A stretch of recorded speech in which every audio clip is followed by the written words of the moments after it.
What's good, YouTube? It's your boy Vexes, and here we are with a Gears of War E-Day Gnasher shotgun tutorial. All right, this video we'll be going over everything from damage ranges to settings to every single type of movement technique, all the new tech, everything like that. Make sure you guys watch this video to the end. I promise you, you will learn something from this video. All right, so let's get straight to it. I don't want to hold you guys up too much.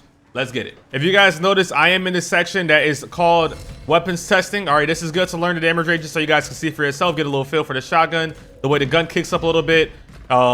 This gun is a center screen hip fire, all right? Basically meaning that if you use hip fire, it goes directly to the center of your screen. Now, if you're looking like a game like Gears of War 3, if you played the recent Gears of War games, Gears 5, Gears 4, the gun's shotgun, or just all the weapons, it would hit fire from the barrel and then outwards. All right, so it's a different feel. It's more similar to like how Reloaded in Gears of War 1 is, but it's way more consistent. Okay, so I don't want to have too many comparisons to that because those ones feel very clunky and weird, and you'll shoot over somebody on accident and the shots go through them. That's not the case in this game.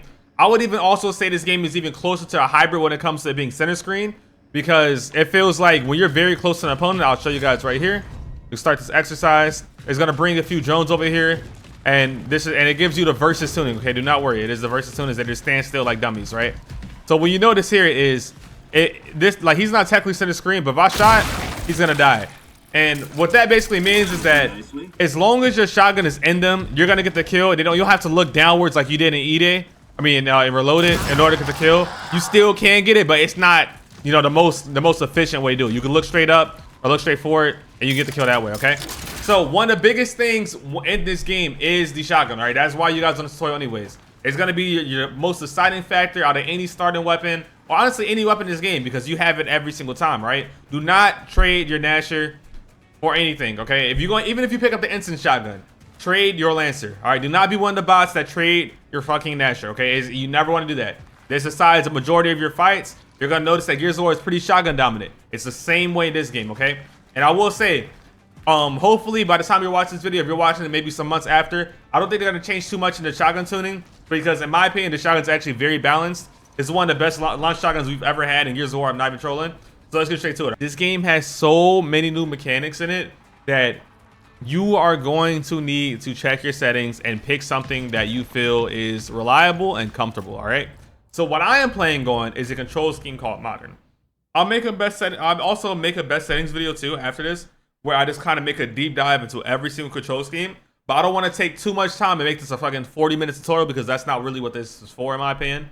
But I am playing with a modern control scheme. What this does is, this is gonna sound crazy for some of you guys, but it moves your sprint to your left stick. Now, the reason I do this is because you guys also notice on the B button is simply to evade.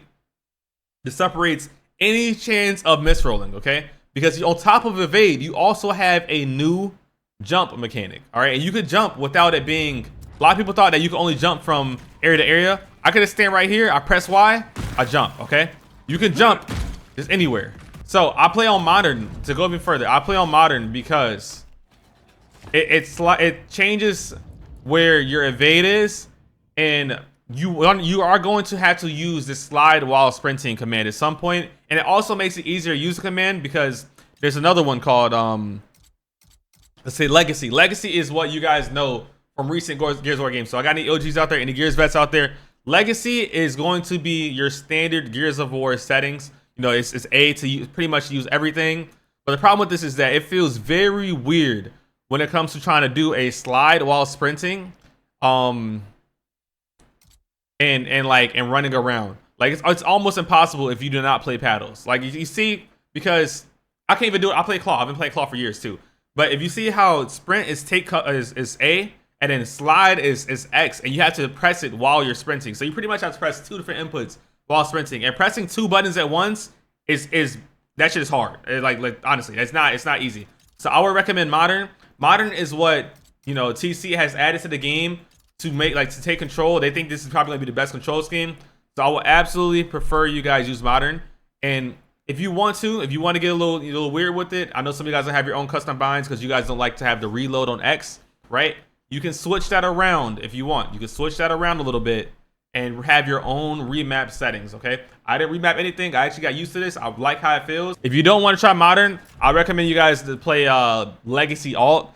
even though that's only if you use paddles. But modern is gonna be the meta game, the meta controller layout. Only thing that I noticed with Legacy Alt that has a bit of a buff, I would say, is that you can roadie run in different directions, or not roadie run. Let me say sprint now. You can sprint in different directions, right? So as you notice, I can only sprint forward when I'm playing modern, okay? But when you put it on Legacy Alt, you can start your sprint in different directions.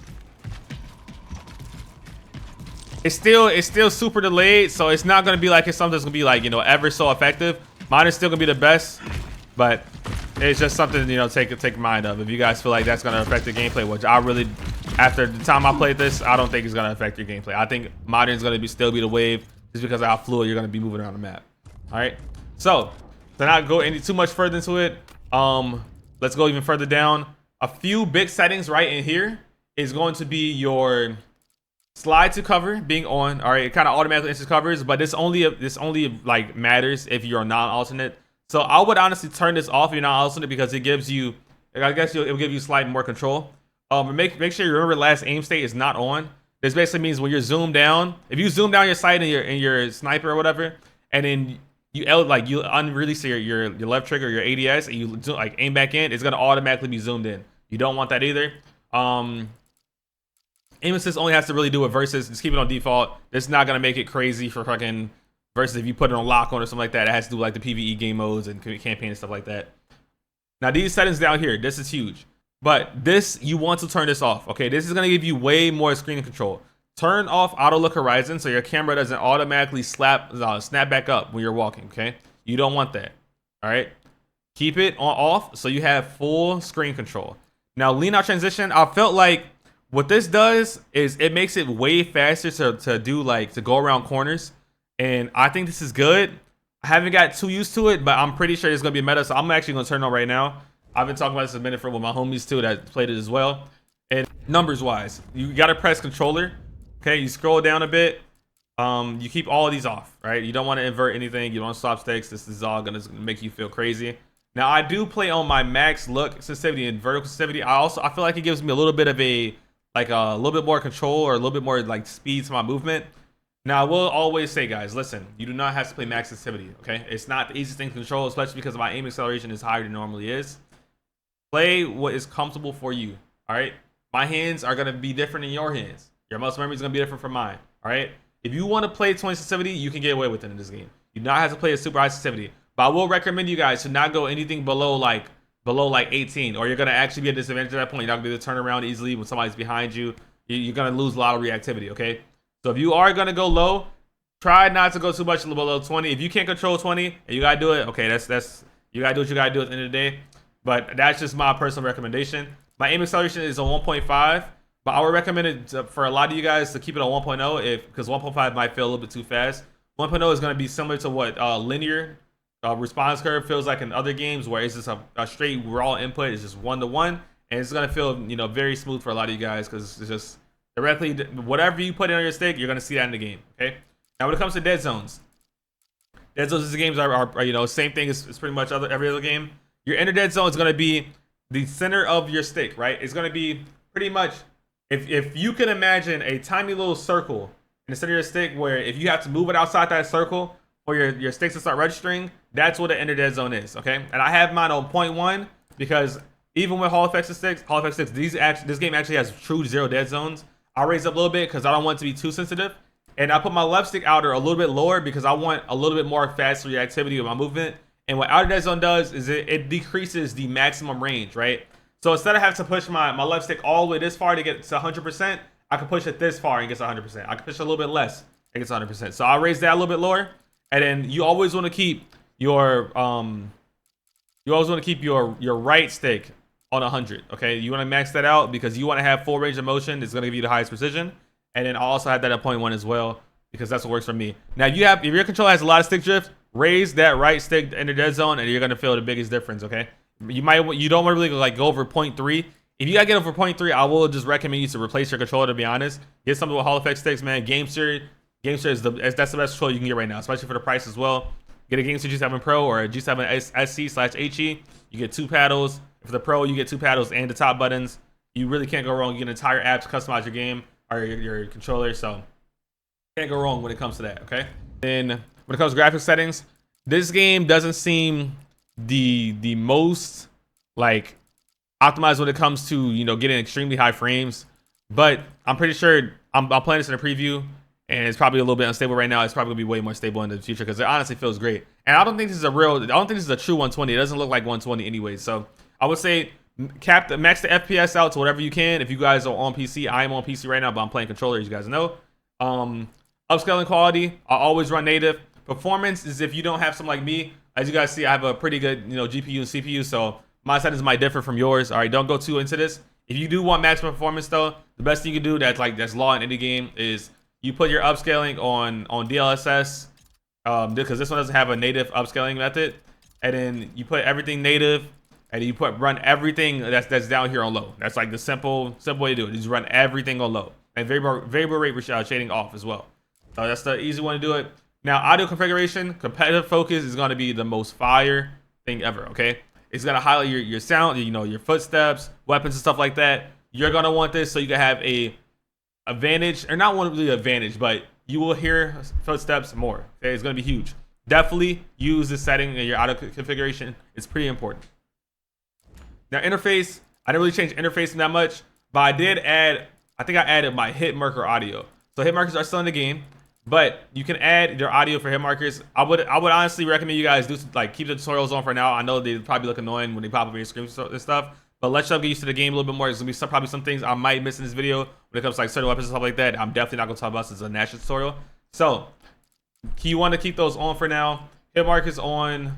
Where is the audio? I think it's actually in this one. Yes, I'll go back to audio again. Hit marker, there it is. Hit markers on, hit marker volume. You can raise that to whatever you like. And that is what the hit markers sound like. And then I also turn off my push to talk because it's I don't know why, but by default it is on as well. So you guys want to keep that off. Rock chat is only available on Horde Siege anyway, so you don't really gotta worry about that unless you're a Horde player. And yeah, that's pretty much it for the settings, guys. This is the max chunk range, okay? If you were to aim in, you go one-shot him. If I take a step back out of this, now we have entered the 2-shot down range, all right? And what I mean by down is the person literally just goes to a crawling animation. And also another thing, there's no meat shields, okay? There's no more meat shields. So they go to a crawling animation, your only option is either to shoot them up close or to execute them. Majority of the time, guys, if you want to get kills done quickly, just shoot them up close. Do not execute. You don't have to do that, okay? Even if it's the game mode is execution, you still do not have to execute them. You're gonna shoot them down when they're up close, and you get the kill, all right? So to keep going, that is the 2-shot down range starting right here. You can also 2-shot down a little bit further out, from like this distance, but you would have to have an active reload. This would be a 3-shot down without active, but now we tried it with the active. Uh-oh. Let's get active again. So actives do give you a slight damage boost, all right? This would be 3-shot downs if it wasn't with the active, but because I have an active reload, you do get a damage boost and it becomes 2-shot down, all right? So this might feel, you know, a little bit different for some of you guys that didn't play many of the recent, like that did play like the older Gears of War games, okay? And I will recommend you guys to get active reloads, all right? That is also a new mechanic too. It is shell by shell loading, meaning I can stop after each different shell, as you guys can see. Each different shell. All right, so make sure you're looking out for that. Active reloads are going to be huge. You can pre-active if you want before you get to that area. That was the OG technique. It's a little bit cheesy, but you can make sure that you enter your first fight with an active reload and have the max damage shotgun possible. Now, another thing, this is something that I always felt a little weird about when it comes to Gears of War games. I do not like the 1-shot down, but the 1-shot down is actually in this game. You can only get it when you have active. So as you can see, that is the 1-shot down distance. If you go any closer, it becomes chunk range, which is basically 1-shot range, meaning they're gonna just like their body's gonna just blow up. And if you step back a little bit, it becomes 2-shot range. So 1-shot range is gonna feel a little random times because there's only one explicit, like, you know, direct range for it. So make sure you're on the lookout for that as well. You have to hit every single pellet in order to 1-shot down, okay? And that leads me to my next tip, okay? Hip firing is gonna be good in about this range here, but this game's gonna honestly end up being very pop shot dominant, and I'm gonna show you guys why when I start showing you guys this movement, okay? You're gonna notice that there's sort of like a shot delay when you try to wall bounce and shoot in comparison to wall bounce and pop shot. It's a little bit faster. especially when you string a few wall bounces together. All right, and I'll teach you guys wall bounces in a second. No worries, we'll get straight to it. Okay, slide is very effective on modern. It feels the most responsive on modern. And this is a slide. It's basically you have to start sprinting, and when your character gets pretty much a second stride, and you see that like his left leg goes forward again, that's when you can slide. That's the best way to time it.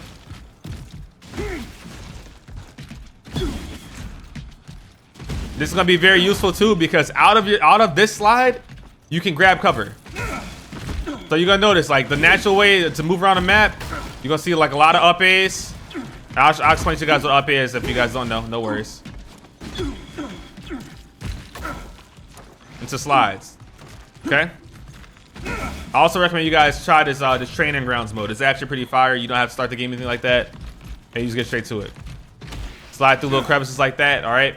So we already talked about the slide. So what we're gonna do is we're gonna instantly talk about this jump. Okay. Now I didn't mention that the jump is pretty much you can jump over anything, and you can pretty much play over like the top of any cover. So you can jump over this. You can play like there's many situations where you can jump on top of like a cover that you would think you can't. I'm not gonna lie. I would say it more so happens on market, but let's say you want to force a fight on somebody that's in front of you. You gotta have the option of like LTing up a cover, or you can literally hop up. You can hop on top of the cover. And this is going to be extremely vital because this actually works, guys. It seems like it would be very high risk, but it really isn't. It works very well. You get a free one shot. This is still chunk range. You hop up with an active. You can even hold RT to make sure your shot comes out as fast as possible. And you can drop back down, get it covered. And it works, okay? So use the jump command. It's gonna really elevate your skill and give you a lot more options. And you can access a lot of high ground from low grounds. For example, right? Let's say you're playing under this bridge. This bridge is it has a hill under it when you're playing the Conquest game mode. You climb up right here, and now you up there, okay? Or like I showed you guys earlier, you can jump across here, and now you're there, right? So definitely want to be using that. You can also slide off of balconies. Sometimes I don't know what happened right there, but a lot of times you can actually slide off, and you can hold the slide animation. Yeah, like that. I kind of stayed on the side. And you can shoot. You can shoot out of it too. So make sure you guys using that as well. It's going to give you a lot of free kills. Movement in this game is pretty different. The strongest thing I've noticed, bro, that really has like a pretty big speed boost on it is the up A. The up A has a big speed boost on it. Up A is going to be huge. Like you can up in, you cover so much ground. In order to close distance, like let's say you want to go cover to cover, you're going to need to up A. And up A basically just means you press A, or you press whatever your take cover button is most likely gonna be A. You press forward on your left stick and you press A again. That's what the up A command is, because you're pressing up on your left stick and you're pressing A. All right, this is gonna be your biggest best friend in this game. I'm not gonna lie. Up A is gonna be huge, and you can shoot while doing it. So what you would do is, as you're wrapping around the cover, you press RT. That's really all it is, and it's gonna give you a lot of free kills. I'll show you guys the clip of me using it. Kill some good players doing it. It works. All right, you kill professionals doing it. Pros do it all the time. It's gonna be a huge move to master. Okay, you want to get your up A down. All right, I kid you not. So that's the up A. You can do it while shooting. All right, you press up, you press RT, you shoot. And if you want to make it a little bit, make sure you keep the center of your screen lined up. You can also pop shot it. Actually, no, you can't pop shot. My bad. It's a little bit where you pop shot. You're gonna have to hip fire. You can reaction shot too. Now this is only gonna be possible for my players that play claw and that play paddles, because it's gonna be a little bit hard for you guys to do the up A and move your screen. If you at the same timing of you guys pressing RT as you go around the cover, you can turn and shoot behind you. All right, and you can keep going forward too. So the reaction shot's gonna be a little bit different. It's still in the game. You can still do it. Move around the map a little bit.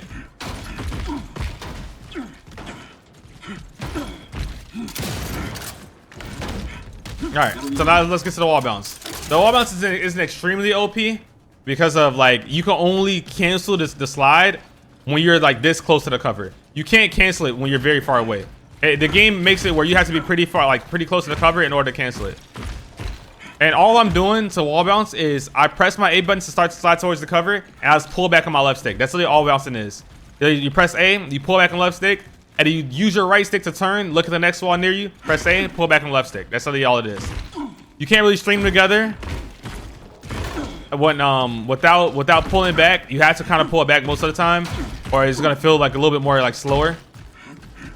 But if you want to just look left and right and then press A, you can do that too. It just doesn't feel as like efficient, to be honest. This game's gonna be better if you like pull back with your left stick. That's pretty much all bouncing is. This is gonna be good to make people miss shots in like close range. I'll show you guys a clip of me make somebody miss a shot.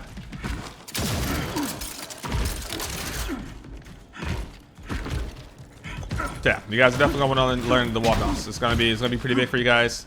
Pretty easy to do in this game, especially. And it's gonna be the combination of all these moves together that's gonna make you feel very comfortable on this game, because you're gonna want to learn how to slide. They'll probably put a wall bounce into it, run, slide. It's gonna be the combination of using every mechanic, you know. But obviously, I'm got pretty fluid from just my time playing. You guys are gonna get it down, and the cool thing about modern is that pretty much everything you're gonna do everything with the A button. Except for your jump. You're gonna do pretty much everything with the A button. Oh, pop shotting. Like I said, with the wall bounce, pop shotting is gonna be a huge thing to do, because whenever you're moving a lot, I'm pressing RT, my shot's not really coming out as often as I need it to. It's hard for it to come out. I'm actually spamming it, and it only came out 3 times. But when you pop shot, it comes out every time. So you want to do that. If you're gonna be wall bouncing, you want to pop shot. And all pop shotting is pressing LT and RT at the same time. And make sure your gun just do a little bit of a zoom in, and it gives you a slightly more focused shot so you can hit more pellets, all right? If you're, and one thing about that is you don't want to do a pop shot from like a far range, just fully zoom in. But if you're like this range right here, like 2-shot range, pop shot's gonna get you a lot of 2-shot downs. Or hip firing if you're at this range. It just depends on what type of movement you're doing to make it smoother for yourself. Now the evade is useful, but using the evade still kind of gets you killed. The only way I would even say use the evade is if you're like trying to get out of a fight quickly. Let's say like you're playing this and you want to get back. That's the only time evade is good. Or you want to shoot, shoot then the back roll. That could be good. But if you're rolling into a fight, you're going to die. It's so slow, and you're locking yourself into an animation that you can't shoot out of. It's not worth it most of the times. Now, if you're like level with the cover, maybe that could be useful, but it's just still not worth it. You'd rather just run or just like, do like a slide cancel, which is a wall bounce. Do something like that, okay? But strafing isn't really that like a thing in this game, just because of the deceleration you have when you like cross over the center point, like going between left and right. As you notice, when your gun's up, strafing looks kind of weird. You can still do it, but I don't think it's going to be extremely helpful as it used to be in different games. All you're doing is moving your left stick left and right to try to make your opponent miss shots. Pretty simple. Another move you guys can do too that I didn't include yet is the cover swap cancel. This has been in the game for since old Gears of War games. So all you're doing is just sprinting out of your cover swap. So I stay in the cover, and you see how it has like the left arrow and then the line, and it has A. That means you're gonna go to a cover swap animation, and before you hit the next cover, you just start a sprint. That's literally all it is. You start a sprint, but you can also roll out of it too, which is kind of cool. I don't think the roll is gonna be that useful, but it is an option. So let's say you cover swap, get out of it, shoot. That's gonna be a way to get some kills. Another thing I forgot to add is the new shoulder swap feature. All right, this is gonna be extremely useful in close quarter fights. You can also use it with your Lancer and your Sniper and anything like that, but it's probably going to be most effective when close quarters, and you got to be really intricate about how you're aiming out of cover because of the danger that's close. And all you have to do is you have to be aimed down sight. You cannot do it without ADSing. Okay, you have to aim down sight, and then you press RB. For me, it's RB because I'm on a modern control scheme. I think it might be slightly different depending on what control scheme you're on. Let's see. So for this one, it's B. For Legacy, it's going to be B when you're ADS. And then for Modern, it's going to be RB. And then for Default, it's going to be B as well. So yeah, I would just try Modern, and it's going to feel, it feels real cool in this too. So definitely going to be something super useful. Make sure you guys take use of that as well. So if you guys want to get more advanced maneuvers, make sure you guys follow this channel. Make sure you guys subscribe, everything, you know what I mean? Hit that noti button. Show some love, pull up to the streams. I'm going to be having a lot of advanced tutorials as well, just to give you guys ideas of how to use all these mechanics and stuff while fighting, because things can get very advanced. So all these mechanics, things can get very complicated, okay? Or but most part, it's simple. Like, I'm not gonna lie, you can get away with this game without even using a lot of movement. As long as you learn your damage ranges and you have a lot of shot discipline, meaning that you don't just spam your shotgun, you're gonna be fine. Just do not be one of the bots that's in like mid to close range and you have a Lancer out looking goofy, okay? You also do not play for chainsaws. If you could chainsaw people, but it's not gonna be very effective. You're gonna find yourself dying more than getting kills. This game is shotgun dominant. Use the shotgun, boys. All right. So I hope you guys enjoyed this video. I hope it was very informative. Shout out to Gears of War for letting me practice or try this game early and get this video out before the game even drops. Appreciate you guys so much for watching this video. Once again, show some love on it, and I will see you guys later. Peace.